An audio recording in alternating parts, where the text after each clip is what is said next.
What's up guys, welcome back to the channel. Today I have my buddy Chris with me who went 9-0 on the ladder with his Evil Twin Eldlich deck. This deck is really fun. It's relatively budget on the Evil Twin half, and if you've already built into Eldlich, this is another great option that you can play on the ladder. Chris, why don't you tell us a little bit about your deck? Alright, hey, my name's Chris, guys. This is my Evil Twin Eldlich deck. So this format we're playing right now is very similar to the 2020-2021 format that we went through in the TCG. So this is the deck I played in actual remote duel events to kind of get me through it, plus whatever real life events that we had.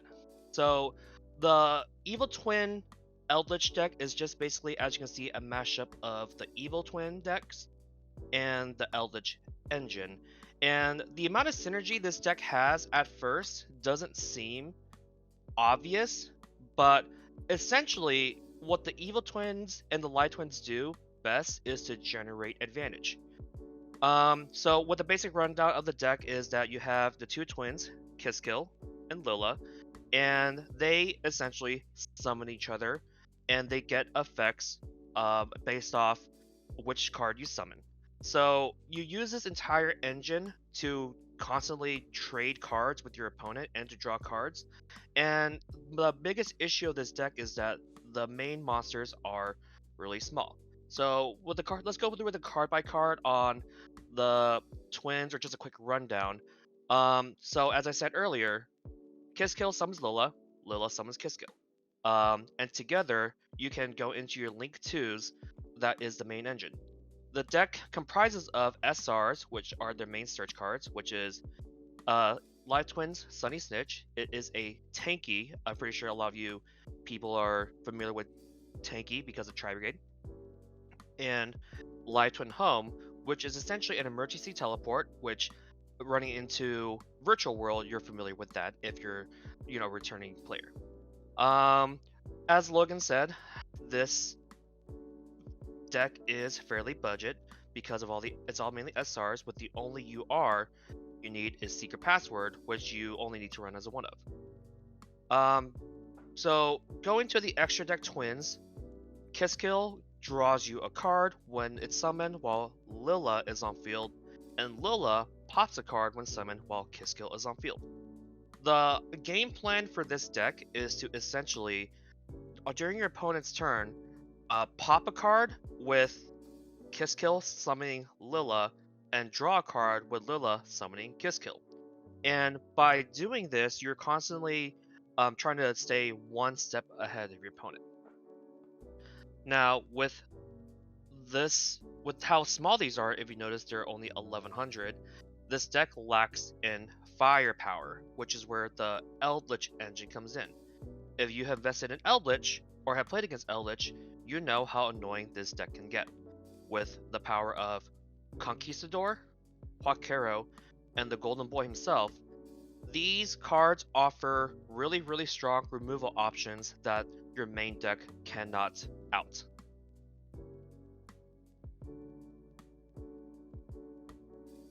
That's basically the general idea of this deck. And if you with the extra deck, it's basically simple. You have 3 of each twin and some generic link monsters. The main caveat is that what makes this deck also very weak is you're locked into fiend monsters, but that pairs well with the Nightmare engine. The Nightmare engine with their arrows, because they have co-link effects and the twins have really good arrows, you will constantly get to draw 1. For other problem cards, Unchained Abomination, while a UR is a really good boss monster to end on, it is, for everyone out there who does not have the UR crafting material, it is not necessary. Underworld Goddess is a fiend monster, and you're probably wondering why anyone would play this, but because the deck is so consisting of small monsters, Underworld Goddess is a fiend type that lets you out problem monsters such as Agnister, big monsters you cannot out, or I've seen a lot of YouTube videos about this deck, the Crooked Cook stall. Axis Code Talker is a monster that everyone basically has, that has playing competitive, but you honestly do not need this card if you do not have the UR gems because it is a Cybers type and you are locked into Fiends. The last part of this extra deck will be the Xyz engine. Everyone knows the power of Zeus, but if you have not experienced Zeus yet, Zeus is an Xyz monster that can essentially detach you during either player's turn and wipe the entire board. Because the twin monsters summon each other and they're both level 2, you gain access to a rank 2 known as Gachi Gachi Gantetsu. Gachi Gachi is a rank 2 monster that has protection from destruction by detaching material. So put 2 and 2 together, summon the twins, make this, attack, protect it, then go into Zeus. With the consistency of the twin engine and the power of the Eldlich engine, this can tear through a lot of the current meta decks that you're be facing in the ladder. All right. Thank you, Chris, for a detailed breakdown of how the deck kind of functions and how the two main core components of it fit together. Looking through this main deck, there's a lot of different tech options that I see in here, like Droll and Lockbird, Called by the Grave, Forbidden Droplets, Impermanence, Strike. How did you come to a decision on like these more staple cards? And if I was a person who was looking to maybe craft URs for this deck, which ones should I be prioritizing? So when you're crafting URs for a Evil Twin Eldritch deck or just an Evil Twin deck, Forbidden Droplets is one of the most powerful cards in the game, both in the Eldritch deck and overall. What Forbidden Droplets allows you to do is to essentially negate your opponent's board while fueling the Eldritch cards and send them to the graveyard to make them live so you can set them for next turn. A key interaction with Forbidden Droplets is the ability to give the twins the ability to dodge your opponent's effects. For example, you normal summon Live Twin Kiskill when you're going second. Your opponent activates Infinite Permanence. You will now chain if Forbidden Droplet, sending away the Kiskill, and therefore it essentially dodges the impermanence while negating an opponent's monster, in which case a prime example would be an evoked Mechaba. For the cost of one card or two cards, you have essentially dodged two negates. Lilith, you summon the other twin, and the twin, like I said earlier, have the ability to summon the other twin from deck when summoned. So you essentially get your engine for free by sending away the twin, getting the other twin, and you just start your combo all over again. If you were to craft hand traps, however, I would definitely prioritize Infinite Impermanence. Infinite Impermanence is the important part of it is it's a trap card. So if you draw it and it is completely useless, you can use Eldlich the Golden Lord to discard Infinite Permanence to clear a card. So Infinite Permanence definitely has a multitude of uses.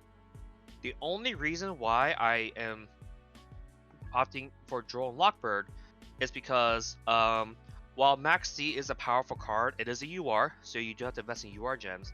And I highly recommend Droll and Lockbird if you're experiencing getting Max Seed and your combo being stopped. Because if you get Max Seed, then the amount of cards you're getting just to set up, you're giving your opponent just for setting up this draw one, pop one engine is just not worth it. So Droll and Lockbird definitely stops them, and it stops your hardest matchup, which is Drytron.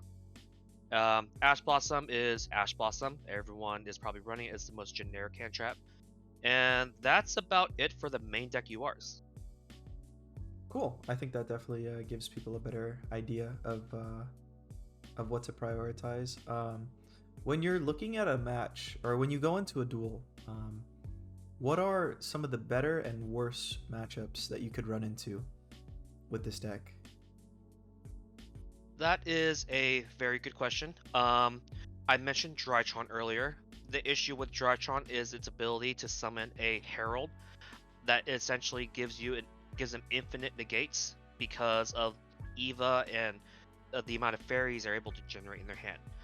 That deck is really, really hard to stop if you do not open Droll and Lockbird or a Ash Blossom at a key point. They can even play through other hand traps. So that deck, essentially, that matchup, you live and die by opening droplets. That's pretty brutal. Yeah. The other option is, of course, you just go set bypass, and Conk Scarlet And then strike with Solemn the, Strike can out a board, but it does not guarantee that you live through next turn because it's Dry Charm. yeah, they get to combo off again on their next turn, potentially even reestablish the Herald of Ultimateness. Yes. With the Meteonis. It's like, yeah, that deck is rough. It's real rough. Yeah. When you sit down at the table, and your opponent plays their first card, what card are you hoping to see, so that you know that it's gonna be an easy game? Honestly, it's funny enough a Sky Striker or the Eldlich Mirror match. Okay. And what gives you the edge in those matchups? So the Eldlich Mirror match lives and dies by skill drain from personal experience.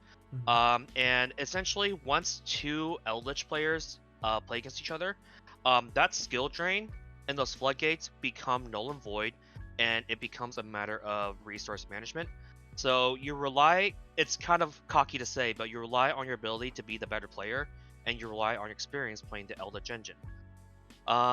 With Golden Boy, is Golden Lord, in the Eldritch matchup, if you know how to manage your resources with Golden Boy, and knowing when to like which back row to pop with the Kiss Kill and Lila engine, and constantly staying ahead in card advantage, you will outgrind them and win the game.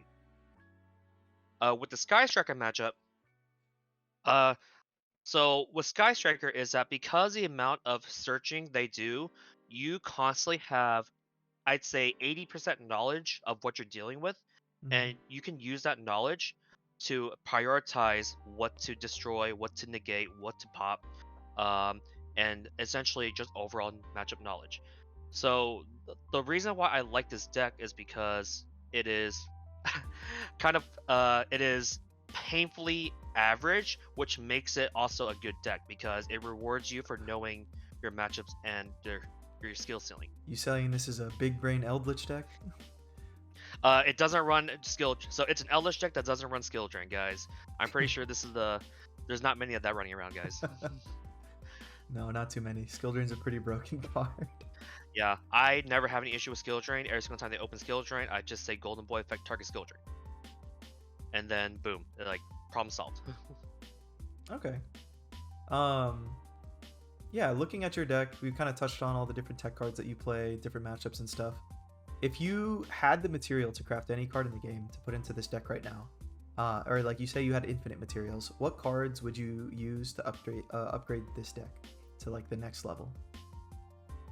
For sure, I would love to invest in Max C, but being a TCG player and with how Konami is kind of unsure on or hasn't announced how they will handle the different formats, I am very scared to craft Max C at the moment. But if you don't care and would just want to climb the ladder, Max C for sure to replace and draw Lockbirds, because if you're going second and you draw Golden Boy and your starters and your traps, it increases your chances of breaking boards, especially with Droplet in the deck. The next card I would love to replace is the Blacklisted Soldier Link monster. Yeah, that card's really good. I would replace the Axis Code Talker, honestly. Axis Code Talker, while the most broken Link 4 in the game at the moment, is unfortunately not a Fiend monster.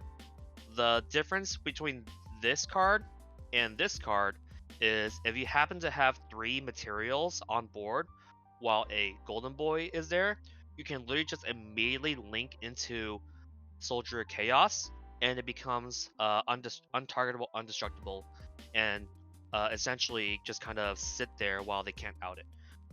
Attack a monster, make him 45, not even Eldritch the Golden Lord can kill him unless they have skill drain, which your back row and your Eldritch cards will prioritize handling with Conk Scarlet. Yeah, it's definitely already hard enough to clear the Eldlich the Golden Lord when it reses itself with its effect, even with just the destruction protection, because it gets so big. But 45 untargetable, undestructible body, yeah, it seems pretty good. Yeah, and the longer it stays on field, the worse it gets, because the more it attacks, the more they lose, because he has 3 effects. Other than that, I would probably wish I had a Sky Cavalry Centauria, but it is a personal preference on what you want to play.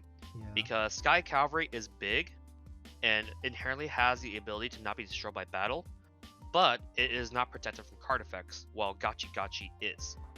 So you have to kind of gauge what you're playing against in the ladder to figure out which card you prefer, or you can be a madman and run both. Yeah. No, I think that's a interesting point to bring up. I think Gachi Gachi, especially in like season one, where there was VW everywhere, like it seemed like a no-brainer to play Gachi Gachi because like you get your if it gets Chuchade, you can protect it, so you can still go into the Zeus. I don't think I've even seen Virtual World on the ladder in like the last couple weeks, to be honest. Um, so maybe, yeah, I think you really do just have to judge it by what's on the ladder. Because Sky Sentry is a little greedier, but he also does have a better effect because he can clear monsters on his own without even Zeus. Um, Cor- Correct, yes. Keep in mind though, with Eldlich on the ladder, Gachi Gachi does protect itself the from Conk. Yeah, that's true. I don't know. Every time I Zeus Eldlich, it doesn't feel that good, unless unless it's like all. Oh, if they have all floodgates, I can't make Zeus, so that doesn't really check out. Yeah. Okay. Do you have any closing thoughts on the deck? Any like final words that you want to add in? Nothing really. Basically, you with Evil Twin and Live Twin, if you really want to play this deck right now, you unfortunately have to run it with an engine because it lacks firepower. But once we have the next update and possibly get Evil Twins Trouble Sunny, the Link 4, then all you people who absolutely hate Eldritch with a passion and don't want that anywhere near you can scrap that and just play this deck pure. Yeah, it's funny. The how did you describe it the other day? The Eldlich deck gets less consistent with more support. Yes, yeah. Yeah, the Evil Twin Eldritch deck gets less consistent with more support because you're gonna try too hard to get this engine started, and then this breaks your hand and everything. Playing this IRL with the Trouble Sunny Link monster, while explosive because a Golden Land, Eldland plus a Twin is full combo, it's a lot more vulnerable because you're going to need to be running cross-out designators, Call by the Graves, more hand traps because boards are going to get more insane. It's interesting, like essentially, the Eldritch engine power creeps itself. Okay. Yeah, well, thank you very much for sharing this deck with us. This is a pretty cool and fun deck. I don't know if too many people have seen this running around, but it really is a lot of fun to play, especially since you're playing an Eldritch variant without floodgates in it. It does feel a lot more rewarding. You do feel like you have a pretty big brain when you're playing this deck, and you use all your resources properly. So yeah, I would recommend it as well. I own this deck in real life as well as Chris. I think Chris has kind of taught me how to play this deck too. Because it really is a ton of fun. But yeah, that being said, I hope you guys enjoyed, and we'll see you next time.